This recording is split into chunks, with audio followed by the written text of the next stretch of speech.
El analista en seguridad Alejandro Hopp señaló en una columna hace un año que Sinaloa sufre más de poco Estado que de mucho narco. Su problema es de complicidad, sin duda, pero también de negligencia, pinche y pura negligencia de todos los gobiernos de este último medio siglo. Hace un año Hopp se refería a Sinaloa, pero actualmente el señalamiento le queda como anillo al dedo al país y principalmente al gobierno de Enrique Peña Nieto. En medio de una campaña política a la presidencia que se ha caracterizado por señalamientos de corrupción de unos hacia otros, manteniendo el tema como origen y causa de gobiernos de todos los partidos en este país. 115 candidatos a puestos de elección han sido asesinados a la fecha, siendo este tipo de violencia histórica. Por otro lado, el 2017 fue el año más violento que se tenga registro. Desde que empezó la guerra contra el narco con Felipe Calderón, la cifra de muertos es mayor que los conflictos armados de la Revolución y la Guerra Cristera. La corrupción nos cuesta a los mexicanos 500,000 millones de pesos anuales y la incapacidad, negligencia o complicidad de los gobiernos con las diferentes formas de crimen nos tiene en el mundo como una de las sociedades más corruptas. El árbol de la corrupción tiene un sinfín de brazos, pero, sin lugar a dudas, el tronco de ese enorme árbol lo ejemplifican los gobiernos y sus gobernantes, los cuales han transformado la corrupción en un modelo corporativo, tanto de negocios como social. Gracias por acompañarnos a su canal por internet de Primera Visión. Soy Bernardino Chávez. Los saludamos desde Culiacán, Sinaloa, acá en el noroeste del país. Fíjese que a 20 días de que vaya toda la ciudadanía a votar por diferentes actores políticos, bueno, pues vamos a recuperar una frase, un pensamiento de un analista de seguridad, Alejandro Hopp, en relación a que la incapacidad para gobernar es peor que, por ejemplo, el narco. Entonces, vamos a hacer un análisis de lo que ha dejado la incapacidad para gobernar, o también se puede traducir en lo que la corrupción le ha hecho a este país. Hoy creo que está muy claro el nivel de corrupción que se tiene a nivel federal, todos los estados, los municipios, esta mala imagen que se da a nivel mundial en el sentido de que el mismo presidente de la República es señalado constantemente de actos de corrupción, también sus cercanos en lo que es ya una especie de sentido corrupto en el manejo del recurso público. Hoy vamos a platicar de esto, vamos a platicar de que debido también a esta gran corrupción que se tiene, bueno, los índices de violencia han escalado en forma impactante. Vemos lo que ocurrió allá en Coahuila a un candidato de diputado federal en donde llega un sicario y lo priva de la vida con toda libertad en un momento en que acababan de estar en un debate, y todo lo que se ha generado en torno a todos estos candidatos muertos y todos los señalamientos que se tienen de uno y otro candidato a la presidencia, pero todos tienen que ver con lo mismo: corrupción, impunidad, y todas las gentes que están a su alrededor también pidiendo el voto, pues también están enredados en toda esta maraña de corrupción. Hoy vamos a platicar de este tema. Creo que es sumamente importante a 20 días de que usted vaya a la urna a dar su voto. Para ello le presento a mis compañeros y amigos Alejandro Sicario Rivas. ¿Qué tal? Un saludo a todos. Y Ernesto Saldaña García. Un saludo a Sinaloa y a todo México. Le digo, hace precisamente un año, Alejandro Hopp, analista de seguridad, como le dije en un inicio, señala lo siguiente y se refiere específicamente a Sinaloa. Dice: Sinaloa sufre más de poco Estado que de mucho narco. Su problema es de complicidad, sin duda, pero también de negligencia. Y remata diciendo: pinche y pura negligencia de todos los gobiernos del último medio siglo. Yo creo que en este momento esto de señalar a Sinaloa, bueno, pues yo creo que se puede señalar perfectamente a México.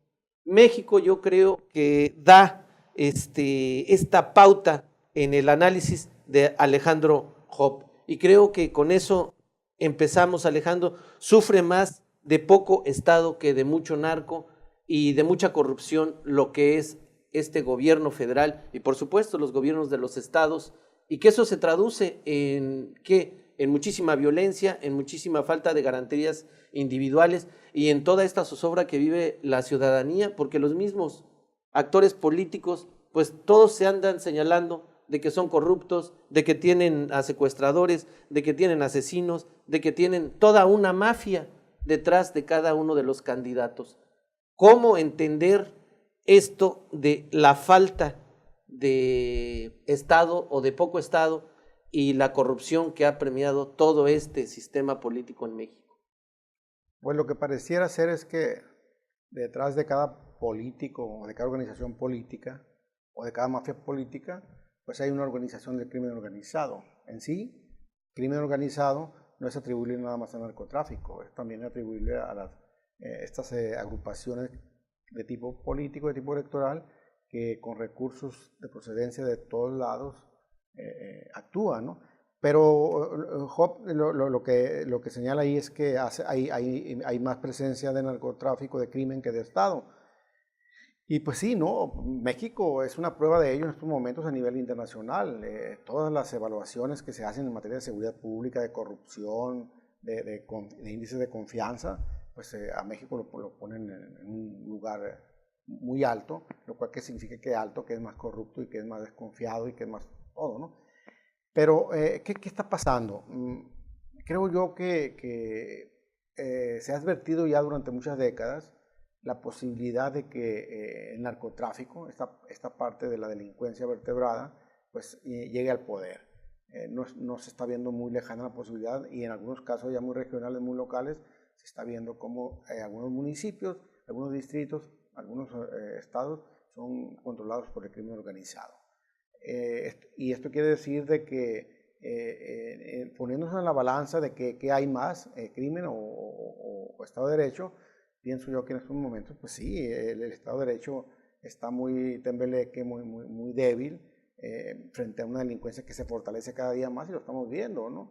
Lo estamos viendo cómo asesinan a candidatos a cargos de elección popular, estamos viendo cómo un pobre capacitador del INE en Sinaloa es asesinado y estamos viendo también cómo se está generando ya una atmósfera tensa porque se cree que en los días, en las horas previas, el 1 de julio, cuando se vaya a votar, va a haber una jornada de miedo en el Estado. Pero, se está pensando en todo pero eso. como que toda la idea del narco se pierde en el sentido de que es el narco, como si el narco hubiera llegado de otro planeta y se hubiera instalado aquí y hubiera empezado a jalar políticos y eso.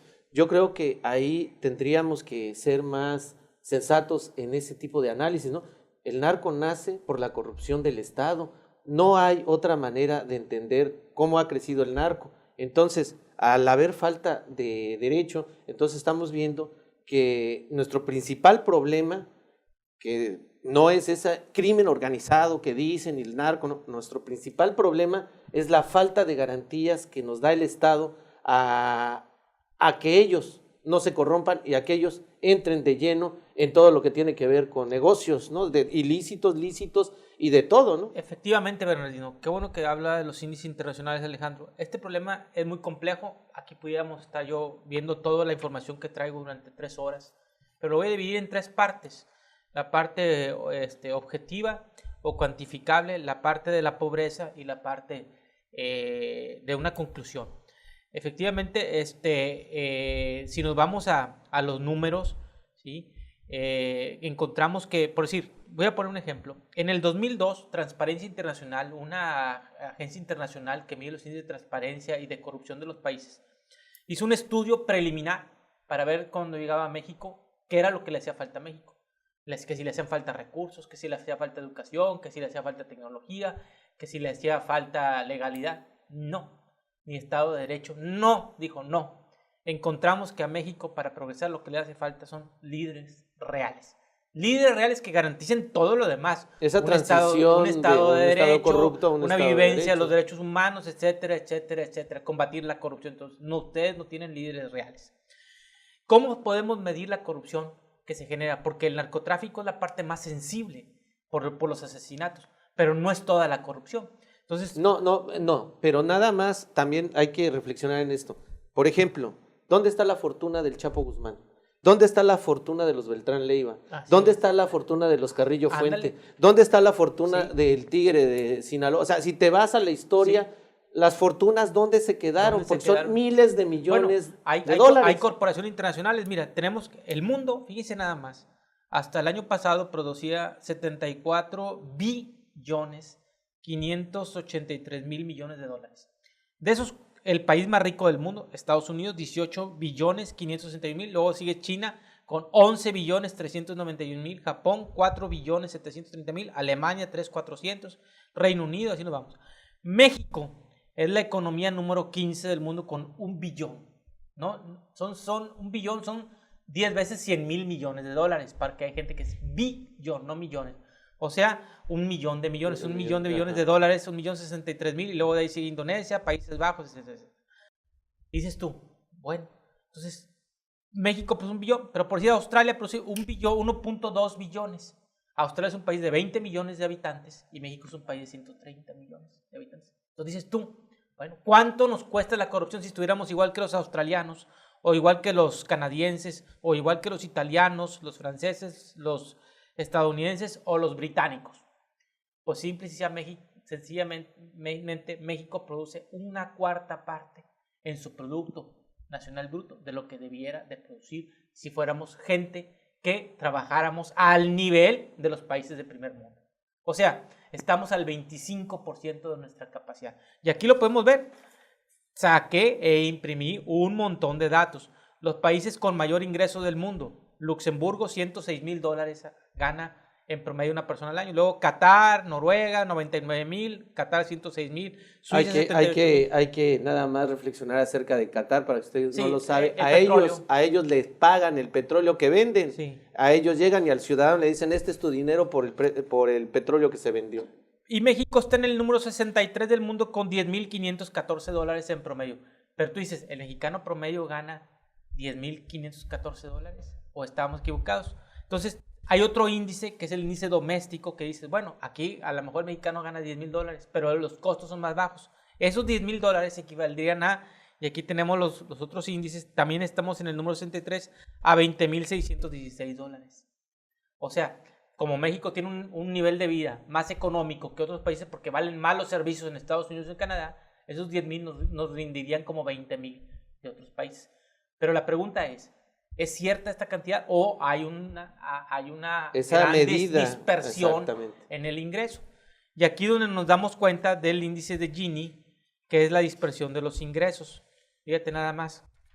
El país, o sea, el índice de Gini, y quiero meterme en estas cuestiones técnicas, no para aburrir a la gente, para que vean qué es lo que está ocurriendo en México. El mexicano promedio gana 10.000 dólares, que es 4 o 5 veces menos que un gringo, que un inglés, pero no todo el mundo gana 10.000 dólares, porque si tú vas a un Oxxo, alguien gana. No, la mayoría de la 4,000, gente, o sea, el exactamente. grosor de la población. Entonces el no índice gana de eso. Gini mide la dispersión de los ingresos. ¿Qué quiere decir? Que si el índice de Gini fuera cero, todas las personas de un país determinado, todas ganaran exactamente lo mismo y estuviera totalmente todos los ingresos distribuidos entre las 130 millones de habitantes que hay en México, o los 300 que hay en Estados Unidos, o los 4 millones que hay en Irlanda. Cuando el índice de Gini es 1, quiere decir que un habitante gana todos los ingresos y todos los demás nada, cero, de cuenta que fueran esclavos. Entonces, el índice de Gini dice que Noruega es el país más equitativo del mundo, luego con 0.25, luego Eslovenia, Islandia, Suecia, así nos vamos, República Checa, Estados Unidos está en el 108, etcétera, etcétera. México está de 159 países del mundo, está en el 119 con 0.43. ¿Qué quiere decir? Que es de los países con mayor desigualdad del mundo. Así que es. esos 10.000 dólares que ganamos, que equivalen a 20.000 dólares realmente, porque aquí un kilo de carne quizás sea más barato que en otros países del mundo, o un servicio sea más barato, o un litro de leche quizás sea más barato. Esos 20.000 dólares no está distribuido equitativamente, solo una pequeña parte sí gana 20, 30 o 40.000 dólares, pero el resto del país, un 80%, están con salarios de miseria. Hay una tremenda desigualdad. Eso es lo que nos está costando la corrupción. La corrupción que produce narcotráfico, la corrupción que produce pobreza, la corrupción que produce desigualdad, la corrupción que produce analfabetas y que produce un estado de miedo y el estado de él no se puede. Sí, pero aquí nada más hay que partir de un derecho fundamental, ¿no? Sí. Que es una república, ¿no? Es una república, hay una democracia y hay un gobierno que es el que te permite tener una vida.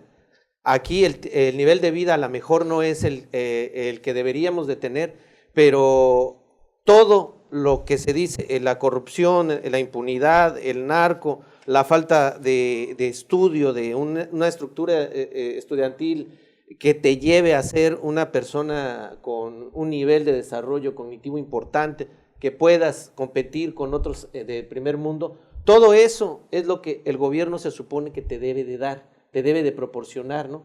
Entonces, esto de que de repente dice, es que es el crimen organizado, es que es el narco, es que es esto, lo viene diciendo el gobierno como en reflejo a, es que no somos nosotros, son otros, ¿no? Y eso, por ejemplo, ahorita lo que yo decía, ¿de dónde están las riquezas? O sea, todos estos grandes capitales de los narcotraficantes, ¿en dónde están, no? Están distribuidos en grandes empresas en todo el país y en otras partes del mundo. Eso se sabe y eso tú lo puedes ver en lugares como Culiacán, en lugares como Monterrey, en lugares como en Tamaulipas, pero yendo a ese punto, la guerra contra el narco fue creada precisamente por el Estado para, según, disminuir la forma de operar de estos grupos criminales. Eso fue hace, ¿qué? 12 años. Había 8 grandes cárteles. Ahorita hay más de 500 grupos criminales y los que son tachados como es el más importante, por ejemplo, el del cártel Jalisco Nueva Generación, ellos pueden ir a matar a un exfiscal en pleno centro de una ciudad, baleando a civiles, haciendo todo este lujo de poder que ellos tienen y que ellos representan. Las autodefensas en Michoacán, el gobierno fue y armó al pueblo y ahora el reducto de Michoacán es del cártel Jalisco Nueva Generación o los Cuimis. Todo esto que ha hecho el gobierno es el que ahorita está a punto de decir, bueno, aquí está, yo les heredo esto, el que viene a ver cómo lo va a tomar y sobre todo nosotros como ciudadanos, como que estamos perplejos de lo que está pasando, pero no tenemos un momento para reflexionar de que realmente esa es la realidad que está viviendo México en torno al modelo de corrupción, a esta cleptocracia que tenemos. Mira, es que yo creo que estamos elevando muy alto el nivel de la mesa del debate, ¿no? Acá, a terreno raso, sí es el crimen organizado la principal fuente de corrupción en México, ¿no?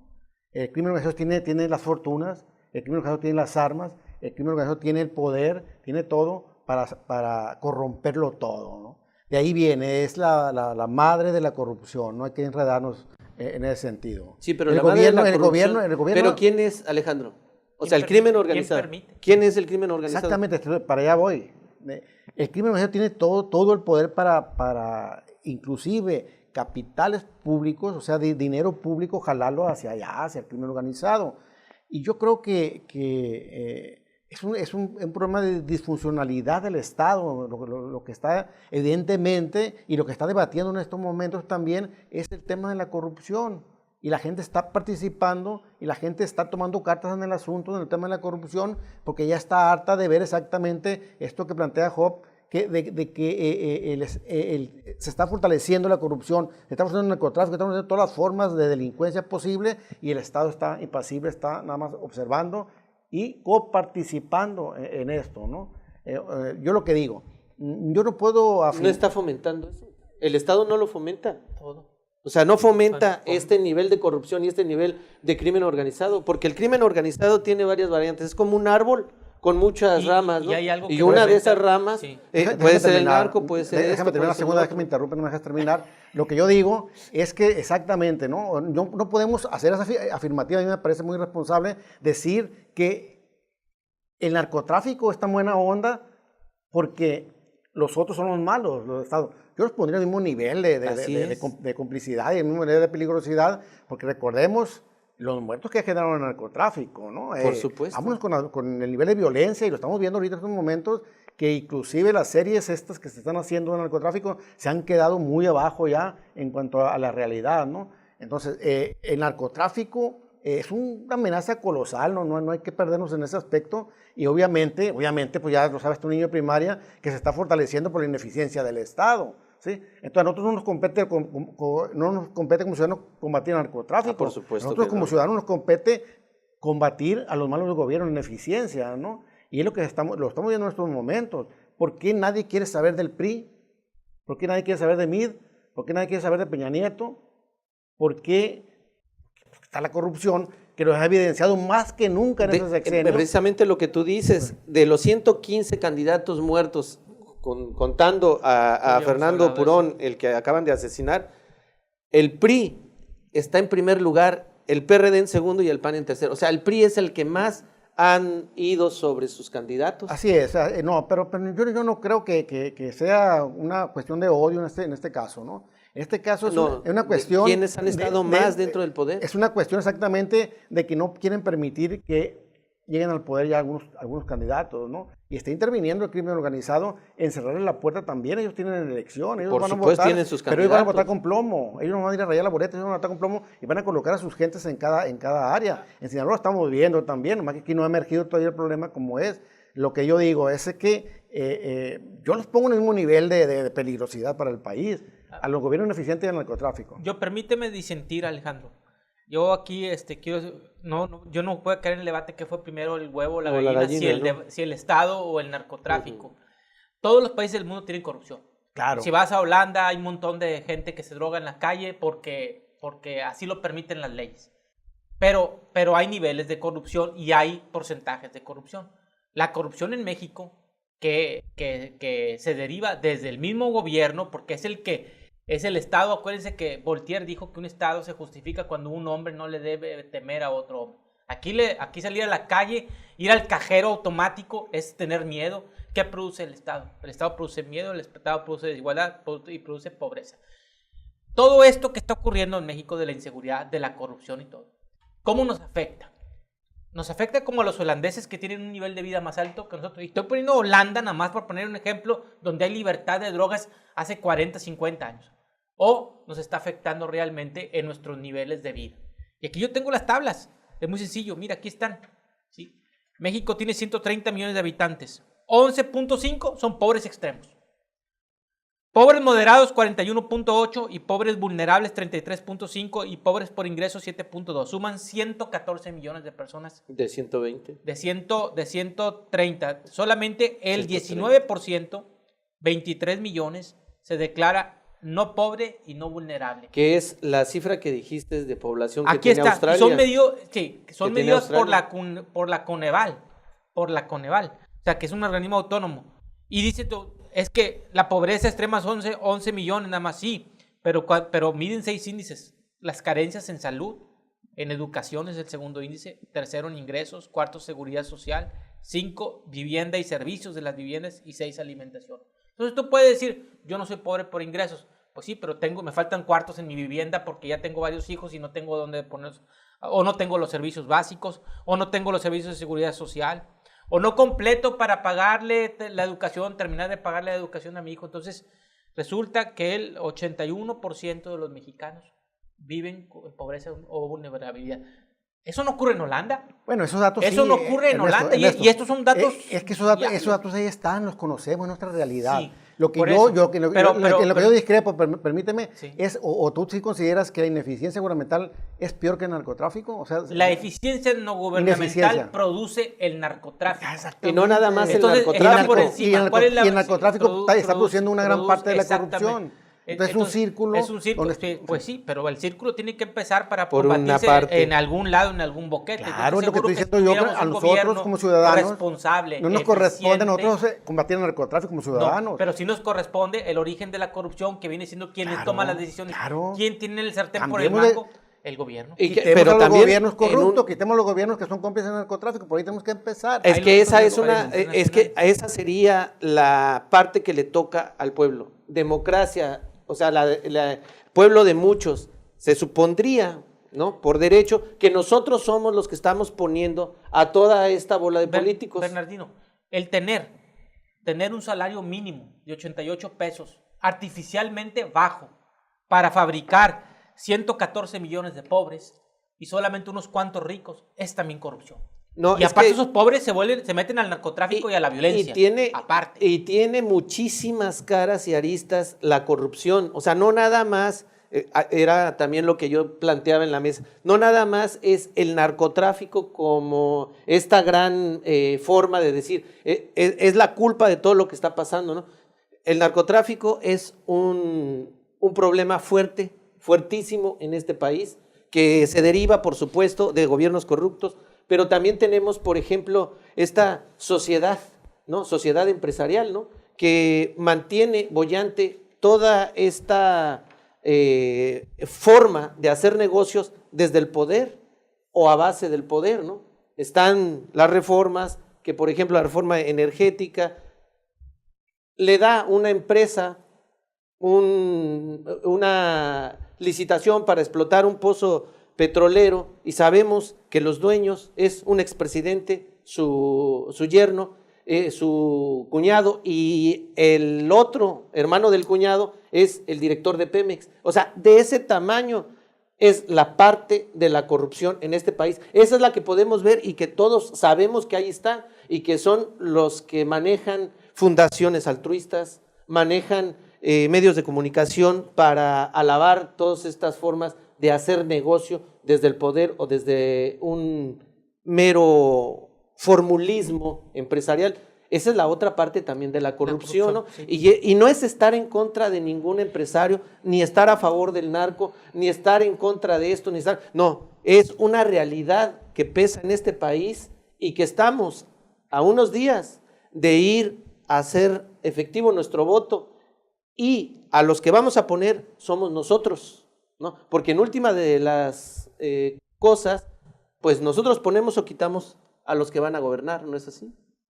Sí, y a manera de conclusión, ya acabó el tiempo, yo lo que digo que no deberíamos de caer en irresponsabilidades discursivas, porque entonces podríamos ser vistos como que estamos justificando que el narcotráfico existe por la incapacidad gubernamental, que sí es cierto, pero no lo podemos justificar. Al contrario, yo veo dos amenazas paralelas, colosales, que están sobre el país muy fuertes, y que en la punta de la pirámide, en la punta donde está el poder, ahí convergen, ¿no? Están convirtiendo en una amenaza colosal, porque tanto el Estado está causando estragos en México con la corrupción, con su ineficiencia política, bueno, como el narcotráfico probablemente también va empujando hacia una situación de barbarie. Entonces, es lo que yo digo, no podemos ahorita, yo en lo personal, clasificar quién está encima de, ¿sí? Yo solamente digo, los dos hay que combatirlo, ¿no? Pero a nosotros como ciudadanos tenemos las instituciones que deben de combatirlo. Nosotros no podemos agarrarnos a balazos contra a eso nos referimos. Pero sí podemos, pero sí podemos crear instituciones para que los combatan. Así es. Entonces es lo que yo pondero, crear instituciones y gobiernos que combatan al narcotráfico y la corrupción y cuanto forma de crimen exista. Eso sí podemos hacerlo, ¿no? Y esto es lo que debemos hacer ahora el 1 de julio. Ya para terminar, efectivamente coincido con Alejandro. Aquí el asunto es que nosotros somos los que elegimos a nuestras autoridades, que ellos eligen a los secretarios y a toda la estructura en los 3 niveles de gobierno, federal, estatal y municipal. Y nosotros no elegimos a los narcos. Entonces, el remedio que podemos es quitar a quienes toman las decisiones y controlan tanto el poder legal como el poder financiero. Y ya para terminar, hago mías las palabras de Diego Valadez, que para solucionar este problema, que vino a Sinaloa y dijo que a partir de que los gobernantes son absolutamente impunes cuando se equivocan, que nos cuesta cuando se equivocan, cuando depredan, cuando actúan de manera arbitraria, pueden hacer lo que quieran y no hay forma de contenerlos ni de castigarlos. De tal manera que el origen de la impunidad criminal es la impunidad política. Y yo hago estas palabras de mí y queda pendiente el tema de la pobreza, porque esa es otra corrupción también muy sensible junto con lo del narcotráfico. A final de cuentas, México es una fábrica de 80% de pobres y 20% de gente que vive desde medio pelo hasta arriba. Y tenemos que acabarlo. Y nosotros tenemos el poder. El voto y la Que yo participación no sé de dónde ciudadana. sale, por ejemplo, ese promedio de $10,000 de salario, ¿no? Yo creo que sumaron lo del INS, sumaron lo de Televisa, todo y promediaron de Pues todo. ese es el promedio. Ese es el promedio. Por eso, pero de esos Pero, 10,000, pues, quítale el 20% de los Así más es. ricos y resulta que está en $3,600 Así es. al año. Ajá. Así es. Ese es el verdadero. Por eso, esa es a la lo- jodencia que produce. Y es este a los país, que se Alejandro. toman en cuenta en todo este tipo de estadísticas. El famoso 80-20. Estamos llegando al final de este programa. Creo que los comentarios que vertimos en esta mesa son simple y sencillamente para darle a usted un poco de información y un punto de vista de cada uno de nosotros. Usted haga su análisis, usted en última instancia es quien va a decidir el 1 de julio de a quién le va a dar su confianza para que lo gobierne. Recuerde que pasa un cintillo con lo que usted nos dice sin filtro, lo ponemos tal cual para hacer esa conexión con ustedes. Lo que sí creo es que esta cleptocracia, este país, de seguir con esta masa de corrupción, yo creo que nos va a venir a, pues ahora sí, que aplastar a todos. Esperemos que el 1 de julio tengamos una reflexión y hagamos conciencia de todo esto que nos ha estado pasando en esta última década. Gracias, los esperamos en una próxima ocasión. Hasta entonces. Hasta luego. Hasta Hasta siempre. luego.